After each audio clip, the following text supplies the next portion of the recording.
if startups they obviously are going to have a financial plan, a business plan. They should also have a marketing plan, because if no one knows about you, it doesn't really matter about the rest. Welcome back to the Bringing Up Business podcast, where we talk about raising a business and a family. If you're a business owner who wants to scale while showing up for your kids, you are in the right place. I am your host, Kayla Sachet, toddler mom and owner of a marketing agency called Yumari.Digital. Yumari.Digital supports small businesses with websites and marketing so entrepreneurs can focus on what they do best. On today's episode, we have the honor of chatting with a creative leader whose large-scale public campaigns and environmental branding spans industries and continents. Her work begins with the question, what if we, and follows a conscious path through strategy, roadblocks, and meaningful outcomes. Introducing Helen Young, founder of EnZed Design. Helen, I'm so excited to have you here, and welcome to the show. Thank you. I'm excited to be here and have a nice chat. Yes, I've been looking forward. So let's dive in. From your 30 years of experience, why is branding important for new or existing businesses? Why does it even matter? Yeah, well, it matters for a lot of reasons. One is that your business needs to have a personality, and the brand can express that, and not the surface personality that we think of, but more of the depth of explaining visually what you do and where you're positioned in your industry. So that's really important. And even right out of the gate for an entrepreneur who, they're in do-it-yourself mode, it's still really important to make sure that your brand at the very beginning reflects well what you do now and has the ability to grow with you into what you will be doing in 5 years, 10 years, 50 years. And of course, there's going to be refreshes throughout those decades, but you really have to start by thinking about how you want to show up to your potential clients and vendors right from the beginning. That makes complete sense. I think of branding almost as choosing your outfit, right? If you're going to present in front of a large crowd, you're going to put on a certain outfit. Whereas if you're going out for drinks with your friends, that's a different outfit. And Absolutely. and so it sounds like a huge part of branding is understanding your audience and who you are showing up for and how you can best present for them. Does that? Yeah, for sure. And I think it's also understanding your business. I know that sounds kind of weird because it's your business, but what happens I've seen through with the branding process when the client is really involved is that we do, as part of discovery, for me to understand the client's business, we do a deep dive into what exactly they do, how it's organized, and then that helps the client see through an outsider's eyes what might be considered like the most important thing, whereas they might have presented it with a different emphasis. And so the branding process really helps them see like what are the features and the benefits and focus on the benefits to the person that's ultimately going to use their service or product. That makes sense. That reminds me of something I heard this morning. It was Guy Kawasaki on the marketing team of One podcast, and he talks about how a business should eat their own dog food. So he, right, it sounds kind of silly, Yes. but it's so Yes. true. It's so there was a company who was selling to people with asthma, and what they ended up doing was they instructed the team to breathe through straws. And it's not exactly the same as having asthma, but that helped the team better empathize with the consumer. The consumer has asthma, so this is what it could be like, and so this is how we can better tailor the product. And that was on a product level, but that can also apply to branding and marketing on a larger level too. Yeah, absolutely. I think that's actually a really good example because it's such a tangible example. And I Mhm. think products are almost easier for clients to get their head around branding and marketing because it solves a direct problem, like the use of Right. it creates something for the person that buys it and uses it, right? But Right. for a service that maybe is in a competitive field in particular, I think that's where it's harder for them to back up and see why would somebody come to you Mhm. and what are the different problems, and also so many different types of reasons, right? Like different problems to solve or different like perspectives from their consumer, their client that they have to think through. So to your point, market research is basically kind of what they were doing there. I mean, they weren't asking asthmatics to talk about what they go through, but they were experiencing it for themselves. And I think anytime you can get into somebody's shoes and empathize with what they might be doing or what they might be needing is a really critical part of like creating your marketing plan and strategy. Yeah, absolutely. What are some questions that the business owner could ask themselves to better understand their consumer? If they can back up and and walk through the day of their consumer. Mm, So if the consumer is choosing a service, what has prompted them to come and need this service? And mm, what has prompted them to come and seek them specifically out for the service? So, what I think they could do is what I've done for clients before is create fake bios of people who might buy their product, like all the way down to what their age is, what they do on the weekends, what their day was like today, that kind of thing. And then they have maybe 5 or 6 of them from all different walks of life. And then they can completely visualize, oh, well, if I was walking, it's almost like experience mapping, right? Like if I was walking through this life and I had 2 toddlers I was trying to get to into the car and happy and la la, and then I had to go off and do this other thing, what would that be like? It would not be streamlined. no, It would, it's not yeah, streamlined. yeah, It's very difficult. I have one toddler. I can only imagine two. Oh no. right? Right? So, that you've got to get in the mind of like where their headspace is. And to do that, I think you really have to follow them through Mm, through their decision making. What are their obstacles? What are yeah. their hopes and dreams for, I know that's kind of, out there, but like, the Yeah. idea of what does it want to solve for them? Why do they need it? Why do they Mhm. want it? You know? Right. Yeah. So Right. I think, creating some fake bios and just walking through those steps of getting into their mind would be great. And also, if you can do it, actual market research is always a good thing. What does actual market research entail? There's a wide range, but it can be from getting your end user to give you feedback on how they like the product if they're already a customer, or it could be industry based questions that ask them how they use something or how they think about something. I haven't done a ton of market research for my clients, but I've done some. And I've also done a lot of taken surveys because I like to see how they're asking things Ah, so that anything I experience myself, I could maybe bring to a client. And so I do that with like my university has one that I'm constantly they want me to follow up and follow up. They're asking about graduates and from the art program there and how they're doing and how they're seeing AI and all the things. But anyway, so I take those because it helps me understand how other people do the market research so that I can help my clients guide them a little bit.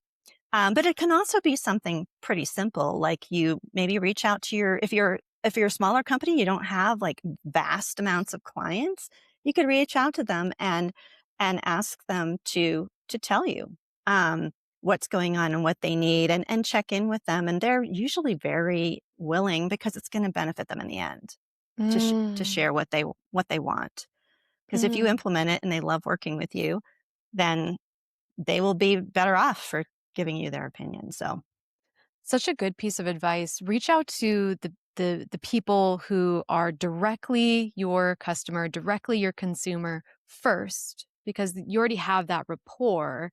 And then if you need to expand out to the GP, the general public, for their input and Yeah, and I would yeah. definitely incentivize it, you know? Oh, what kind of Feel incentives? if it's your client and you're close, you work together a lot, so just a lunch or whatever, right? Something a little more informal. Or if it's a wider spread one, a little gift card, even if it's $5 or even, something just really simple that I think is a really nice thank you for their time. Showing your customer or your client or your colleague that you appreciate them. Yeah, especially a customer. And I think ones that maybe are more broad, maybe they're entered into, a drawing for something bigger. So it's not quite the big expense of having $5 gift cards go out to, 100,000 people. But you Mm. also have to keep in mind, like, surveys are going to have a low percentage of, like direct mail, if it's not really tailored to your audience, it's more of a broad reach, it's going to have like a 2% or 3% return direct mail. And I'm sure surveys are the same, although we could look that stat up. Yeah, But yeah.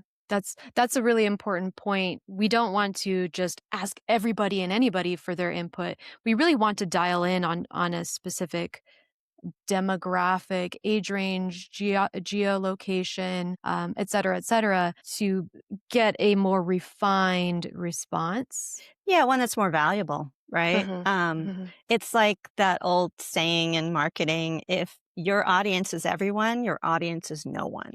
Ooh, yeah, say that again, sister, that's so real. And you get that a lot, even with really experienced marketers, where they do say it's everyone, and like, I don't really think it is. Mhm, But yeah, and that's how you dig deeper and find out who it really is. Yeah, mhm. and it can be a broad spectrum, but that still is not everyone. Brilliant, brilliant. So true, so true. So let's break down branding. What actually goes into it? What is a brand? Yeah. So a brand is the name of a company. Mhm. So there's naming involved. And that is actually kind of a critical part because you're going to live with that as long as you possibly can. You Yeah. really don't want to change your name unless there's, some very specific circumstance. Then it is a logo or a mark. And Mhm. that can be in the form of a visual, a typography treatment, and then there's a tagline, and that would be your really basic level positioning line that tells people exactly what you do if your name doesn't. Or if your name is really obvious, like Mile High Tree Cutting Service, then it tells them why you're better. So that's the Mhm. basic things: a name, a logo, a tagline, very much the first part of your brand, but that's not all. Oh. Um, so just like Ginsu knives, there's more. Yeah, no, but then there's also your colors, which I think most people are really familiar with, the signature Mhm. color. And there can be a signature color, but there can also be a signature palette, right? So that you have a lot of options for keeping your brand alive across multiple media. And then there's also tone, like how do you show up? Who are you? That's Mm. your personality in a way. And so are you, Casper the Friendly Ghost? Are you are you all business and very like top, bleeding edge technology? There's a lot of nuance in your tone. There's a lot of brands that use humor. And so Mhm. they're like Geico, for example, that they're constantly changing their little mascotty guy. It was caveman, it's the gecko, la la la. But they have a thread going through that it's always some sort of humor that's entertaining. It's not painful to watch, that kind of thing. So, but even small brands can have a tone, right? And have like something consistent that shows up, whether it's caring or, funny or serious. That is, a big part of what your brand is. And then Mhm. beyond that, there are your brand assets that you put into your brand guidelines.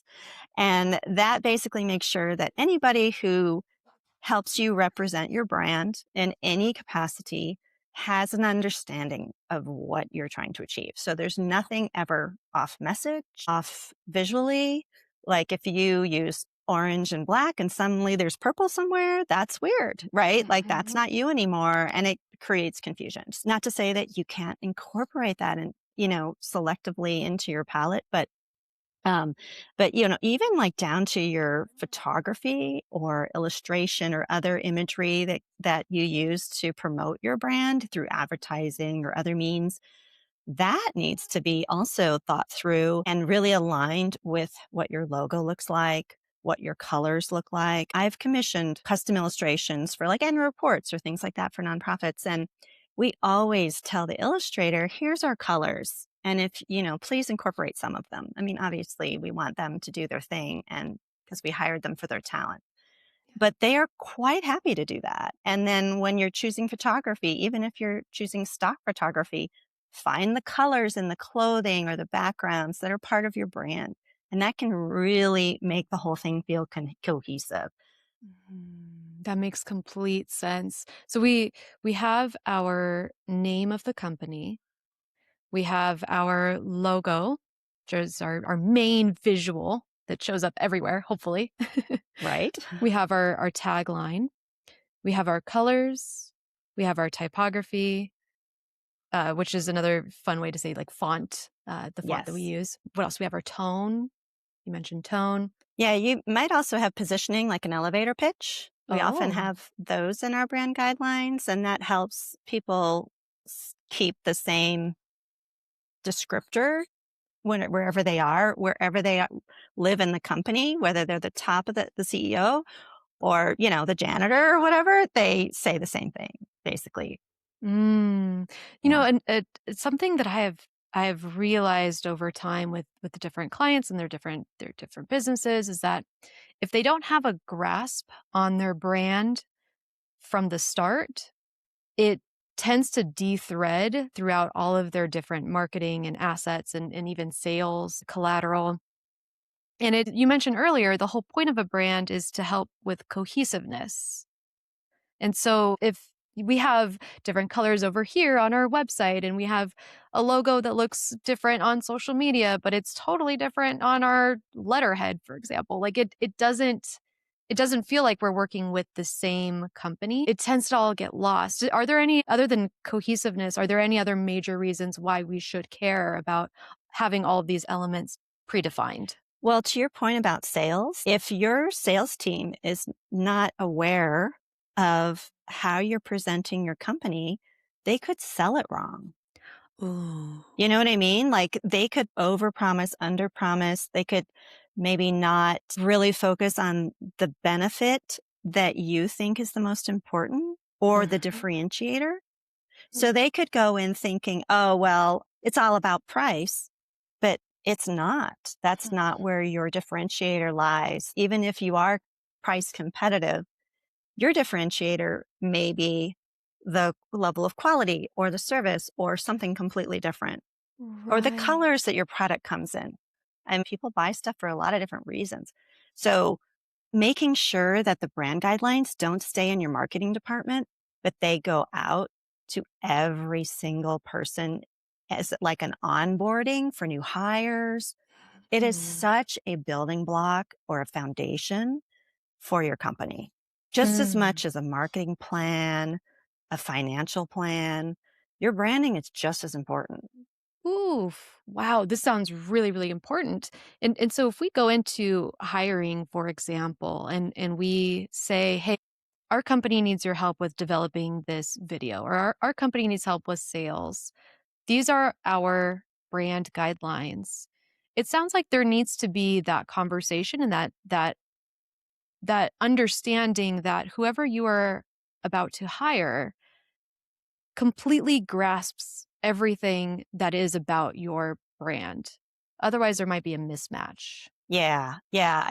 In a lot of different creative spaces, there's technologies that are newer or enticing, like a Mm. video designer may want to use an effect or something new to them that they can't wait to use on their next project. And it may be completely appropriate, but it might not. And so having a guideline, and again, I see these as guidelines. They're not like the brand police. They're Mhm. a place to give you that structure to work within, and then other people can be creative within it.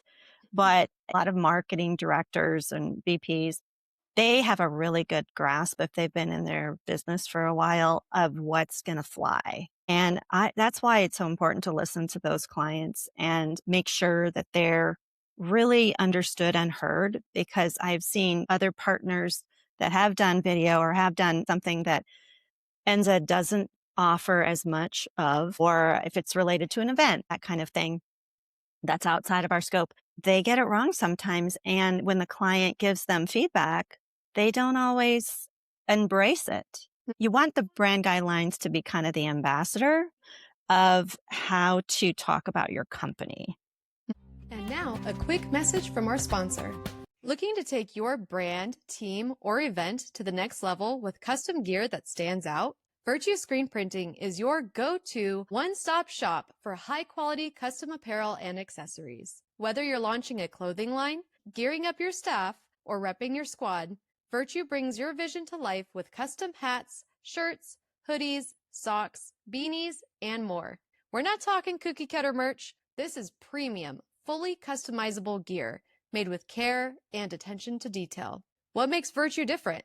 It's simple. Low minimums, fast turnaround, hands-on customer service, and a passion for helping brands look good. From bold designs to subtle branding, they do it all, and they do it right. Visit virtuemfg.com to get started, or hit them up directly for a custom quote. That's virtuemfg.com, where vision meets craftsmanship. virtuemfg.com. Thank you for staying with us, and back to the show. You brought up how there are so many different tools that a business owner can work with, which on one hand is fantastic, right? We have so many options for how to achieve a goal as a business. However, it is really important to consider our brand guidelines as we move into using these different tools. I have a client who is paying for a platform that is using AI to generate social content. And it can spit out 2 posts every single day and syndicate those posts onto Instagram, Facebook, Google My Business. Like it's pumping out all of this content. And it seemed like a cool idea, a helpful idea. When we drilled down into what that content actually is, oh my gosh, Helen, it's heartbreaking. It's just, we have to weed out so much of it. Only 30% of it survives. And out of that 30%, we still have to redo the graphics and rewrite the captions because they just aren't on brand. Yeah. And I think that's something that, comes from experience, right? Like I've used other people's brand books millions of times because that's what we do as designers. And I've created brand books. And so being on both sides of that, to expect AI to have that kind of intimacy, I guess, with it's that kind of knowledge beyond just what's on the page, which is how AI works, right? It's just data in and data out, um, is a high mark for AI to hit, right? It's probably, like you said, going to hit 30% of the time or something, and then what do? You have to go in and edit it. Mhm. So did that really save time? Did that really create efficiency? I mean, I think AI is powerful and it's in everything we do now in some manner other than paintbrush to paper, but maybe it was used to mix pigments in the factory. You know what I mean? Mm-hmm. So anyway, I think that what I like to use it for is organization, almost Ooh. like a virtual assistant, where it helps you structure things that would take you a long amount of time to do if you did it manually yourself. And it may not be exactly perfectly how you want it, but at least you've got a starting point and it's not creating copyrightable material. And I think that's where, you really can't copyright AI. No one owns it. It may be stealing from people who own copyrights if it's not well educated, so to speak. And so, you have to be respectful of, I think, what its limitations are and what its really forte is in helping you in your tasks in your career. So Mhm. as graphic designers and marketers, we have to create original content. And Mhm. that's really what differentiates us as brands, as communicators, as creatives. And I don't think you can rely on AI for that yet. I mean, maybe one day you could train it to your own tone of voice. So it's your Kayla's like voice Mhm. and it's all about, and it only sources you. So that Mm. I could see in the future being a great thing because, Mhm. like in some of them, like Canva and places like that, you can import all your branding colors and fonts and logos and everything so that it's using your stuff that you created, but it's Mhm. helping you do it quickly. And that's where I think it needs to be and will be at some point. Right, right. Over time, hopefully it will get to learn who we actually are, what our brand is, and use those assets. And to the whole point of branding and why we should do it as business owners, well, we have to have that starting place in order to be able to use the AI to hire the people to create these assets to begin with. Otherwise, we're just kind of, I don't know, we're just floundering. We don't really have a Yeah. direction. I think it's like recognizing what you can outsource, right? In your Mhm. in your process, your creative process or your business, and then deciding what level of expertise do you need for that task? And does Mm. AI fit in that place or does a person or five fit in that spot? Right, right. That's so interesting because we think about the future of AI and how it is learning to do our jobs. It's kind of scary. It's like our jobs are being replaced, quote unquote, by AI, but are they really being Yeah. replaced? Well, I don't know if you ever saw it was Hidden Figures, I think, and the ladies that were in that movie, it was at NASA. They were called computers. Right, right. Yeah, and I mean calculators came in and made it easier to do sums and multiplications and things and that wasn't I mean, I guess it was taking people's jobs potentially, but it was more of a tool, right? Mhm. Computers came along and AI does all the crunching of the data, right? And so people were used to be called computers.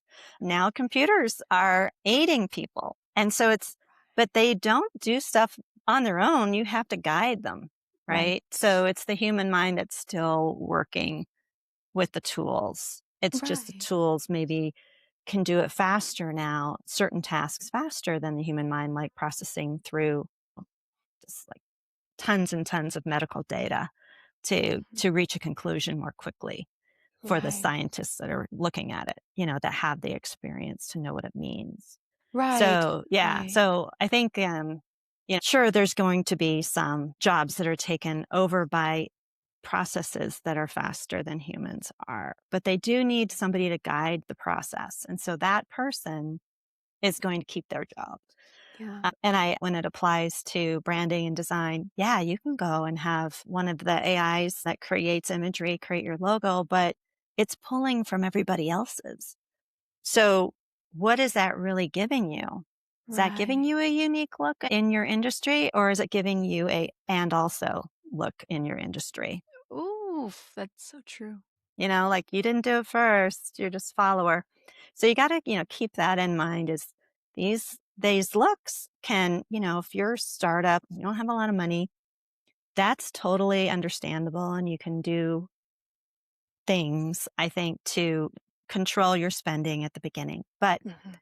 what I would recommend to a startup that maybe doesn't have money and wants to go to AI because it seems like the easiest way to get a logo done quickly and yada yada is I would instead take just a little budget, even if you can't afford like a total professional graphic designer, and just meet with them and have a consultation and talk through the Mhm. business and what visually or naming wise, what their perspective is on it. And then that would guide you to having to do a DIY if you need to.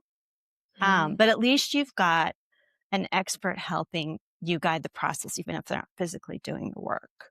Mm, So that's a possible option, but obviously it's best to hire a true pro yeah. if you've got the funds. If startups start, they obviously are going to have a financial plan, a business plan. They should also have a marketing plan because if no one knows about you, it doesn't really matter about the rest. Oh, yeah, say that again. It's so true. I've seen I've seen businesses make the mistake where they build the thing and then they sit back and they wait for all of the customers and clients to just come out of thin air and give them money. And that's not how it works. Well, that and it takes time, like we've talked about before. You can put something out there, it could be amazing, Mhm. but you're competing with so much stuff now, so many media. Like, remember when it was just like print and billboards, Right, like before web? Like, right. that's not that long ago, but it feels eons ago. Like, we never lived in that time. And now there's so many more new socials and all the things. So it's pretty complicated. Yeah, yeah, yeah. And that brings up a benefit to niching down and specifying your brand as a standout instead of asking AI to just draw up any old logo, right? But instead you're understanding your client in a very specific way and you're speaking to them in a very specific way. That is organically going to help give you an edge. It's not going to do Absolutely. everything, but that helps. Definitely, it'll find your people faster. Mhm. Mhm. So let's think about, okay, if I'm the small business owner and I want to hire someone, you gave the brilliant advice of taking a consultation call, which is a great idea. And let's caveat that please expect to pay for that person's time. Oh, absolutely. A lot of creatives will give you 15 minutes just to see if you guys are of interest to each other. Mhm. But then after that, it's on the clock Mhm. and you're Mhm. gonna be speaking with the top person, so you're gonna be paying over $100 an hour. Mhm. Yep. In a lot of metro areas, much more than that, but not like a lawyer. Right, right, right. This isn't going to be $900 an hour. Right, and it'll be so priceless Yeah. to helping you decide which route, where you wanna go next. And even if it's just a couple hours, like, $500 investment or something like that would be totally worthwhile to make sure that you're starting out on the right foot from the very beginning. Right, right, absolutely. And one thing that you can learn from a designer is the proper design vocabulary so that you can better go into the DIY process and have a better shot Yeah, for at getting to where sure. you want to go. Kind of tips and tricks too. Like, one of my tiny tips that I give people that need to do like a brochure themselves or whatever, like, especially a lot of my nonprofits, they have a lot of need for things that they don't have the budget for everybody to work on. So they do it themselves. And I say, if you're looking for a stock photo, try to find the colors that support your brand, but also go past page 3 in Yes, the please. search.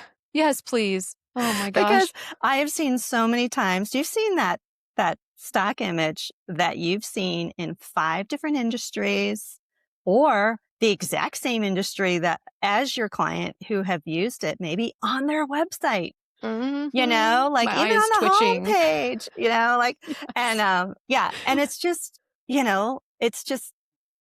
you gotta you have to make sure you are unique. Mhm. And if you're using the same stock photo that was free on Unsplash that everybody else has used for 5 years, that's not gonna differentiate you and make you stand out.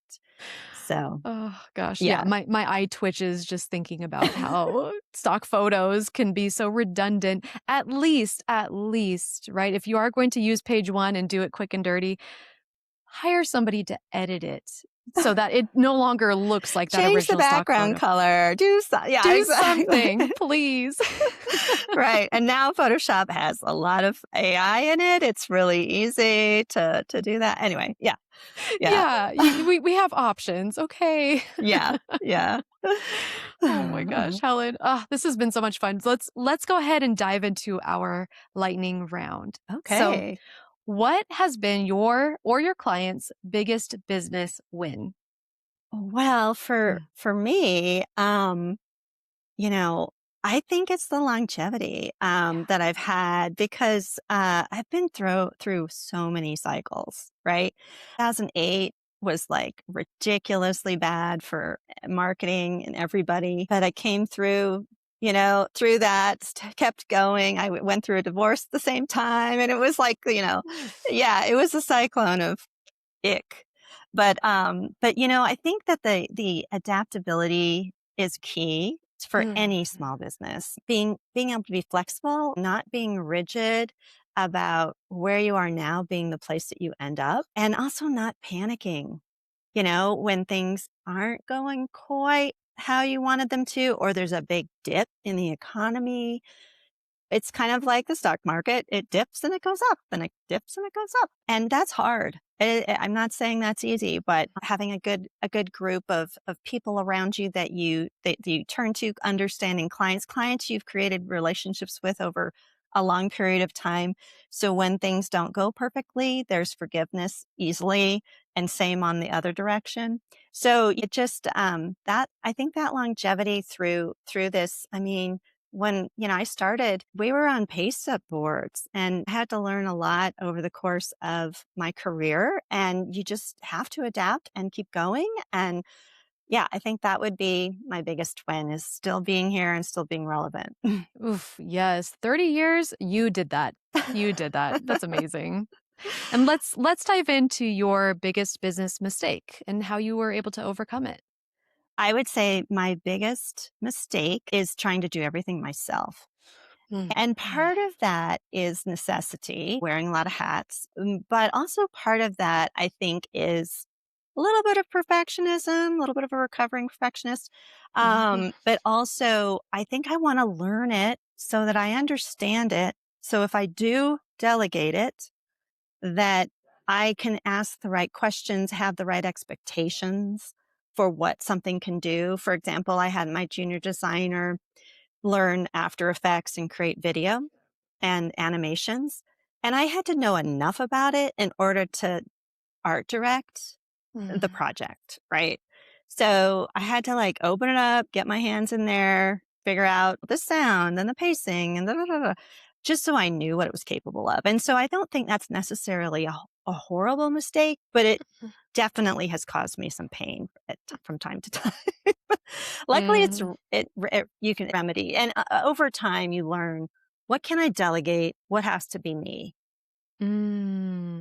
That's an important question to ask ourselves as But we how many go times have through you our said to tasks. yourself, "If only I could clone myself"? Oh my gosh, too many. Yeah, yeah. I mean, Too many. including how my brain works. Well, Right, maybe that's not right. such a great thing. Right, right. And you know what I've learned too is yeah, like I want to clone myself, but also I kind of don't. Like I Yeah. actually want to hire people who are better than me because they bring to the table. Absolutely, because I am limited. I'm a one person. You want Right. all the brains, right? Yes, yes, give me the brains. Yeah. Yeah, and you want all the different perspectives, And yeah, so Yes, yes. So let's dive into your most successful marketing strategy for your business or clients. well, I think for any business, but definitely clients, has been a couple of things, but mostly it is having a good array of media. Oh. As we kind of touched on earlier, I started as a print designer, and that's the media that existed.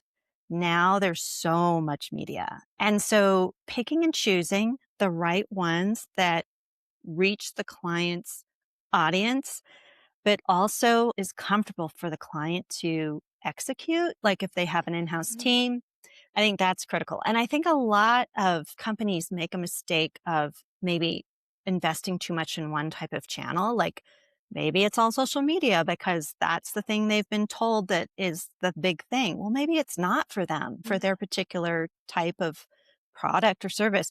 And so a lot of people shy away from print because it's expensive and permanent, right? It's not web where you can go and fix a typo, but it's gotten less expensive and less permanent with digital printing. But I think that combining print and that tactile element of print, especially at events. Like I do a Mhm. lot of event design work for one of my clients, and they have in person events. And so there's always a notebook or a folder or both for them to use because not everybody always wants to look at the app or they need to there's just so many different levels of technology comfort still, Yeah. although most people are pretty savvy with it that are in business, but there's always the Gen Z or the whatever that's coming up behind you that grew up with something, but they didn't grow up with paper, Mm. so they now are turning to paper. They love journaling, so you've got to meet people where they are. In order to do that, you have to really work your media. So it has to Mm. be very diverse. Ooh, excellent, excellent. And what is a marketing strategy that has flopped, that just did not work? Too many metaphors. I have the same client I just mentioned. She is wonderful to work with because she really appreciates all the work that we do in our mindsets with me and my writer. But she's also very practical about what is going to fly with her audience. And she will tell us straight up if this is going to be a flop. Like if a certain metaphor is not going, it's going to just go over the head Mm. of the audience because they just don't think like we do, or Mhm. it's just not like something that resonates with them. So I think that the flops have been being too creative with things like metaphors or, we do the same projects year after year. You want to mix it up because you want the audience to see it fresh and you want to be able to bring something new. But there's a limit to that. Sometimes a mix of fresh plus tried and true is the way to go. And going a little too creative, I know that sounds a little Mhm. strange, but yeah, you got to be flexible enough to listen to your client and say, I know this is not going to resonate. Let's go one notch back on that and then we'll be fine. That makes Yeah. complete sense. Yeah, when we get too artsy, I'm putting this in air quotes, or avant-garde, it's just our audience is not there yet. They don't understand Exactly. it. And we've done something maybe 2 years ago. Well, it's just now out there. Right. Mhm. And we've already been working with it for 2 years straight. So we think it's time for something fresh. Mhm. It's not to the Mm. to the end user. They're Mhm. just getting into it. Mhm. So Mhm. that's another thing to kind of remember is you don't have to reinvent the wheel all the time for it to be creative. It can be like a new rim, you know, a new hubcap. Right, just change the color of the product and it's new. Oh, I love it. I love it. And what is your advice to listeners who want to start their own business? I would say get really specific about what your competences are, what your talents are, and what you're not good at. And don't feel the need to embrace things that aren't what lights you up, right? So if you have to do certain tasks, because we do, that we aren't that skilled at, outsource them immediately. Don't try, don't fuddle, don't waste time. Your time is much more valuable in the place where you are the most talented. So for me, that was an accountant immediately. Same. Yeah. And then, like I don't touch QuickBooks. Mm, I know a lot of designers who do QuickBooks, and I'm like, mm, are you kidding me? mm, That mhm, is so not me. But, my time is much more well spent designing and planning and client contact and, strategizing, because that's what I've learned to do over the course of my career. And also, when you first start out, you're not going to be where you want to be. It's just not reality. If you can start in a really strong place, you will grow through your career with your business. I did not do strategy well. When you start in design, it's all about the craft at first. and getting things right and getting things designed so that they will be read by the audience. Right. And then as you get through that stage where you've accomplished that and you know how to do that quickly, then you can start really focusing on the strategy behind it and how to really emphasize the features and benefits of a product and how to talk to a client about emphasizing those things. Yeah. And, and they, of course, will be a variety of experience levels as well. So you can guide each other. Oh my gosh, Helen, we're gonna need a part 2 because I don't want this conversation to end. Like, there's so many good gems. Thank you so much. Yeah. Where can people find you if they have any questions? I'm EnZedDesign.com, which is ENZED design.com on the web. And then, of course, I've got Instagram as EnZed Design and LinkedIn EnZed Design and also Helen Young 1. So, yeah, that's pretty much where I am. Love to hear from someone that wants to do something fun together. Yes, make Yeah. magic. Oh, Yeah. I love it. I love it. Thank you so much, Helen, for your time, your wisdom. I've learned a lot, and I know that the audience has too. Yeah, well, it's fun talking with you because we're so similar in our backgrounds. And yeah, I think it was a great conversation. Thank you so much. Say bye-bye. Bye-bye. Say bye-bye. See you later. Bye-bye, see you later. Thank you for joining us on Bringing Up Business. If you enjoyed this episode, it would mean the world if you took a quick second to rate our show on Apple or Spotify, or write a comment on YouTube. You can also share this episode with anyone who you think might gain value from this show. You can find us on Instagram at bub.podcast. That's bub.podcast. And finally, if you have a question that you would like us to answer, please let us know at bringingupbusiness.com. We can either answer it on the show or we can respond back to you directly. Also, a quick disclaimer because our legal team asked us to. This recording is for informational purposes only and should not be considered business, financial, or legal advice. Opinions expressed are as of the date of recording and are subject to change. The views and opinions of guests on this program are not necessarily those of Yumari.Digital. Thank you again for listening.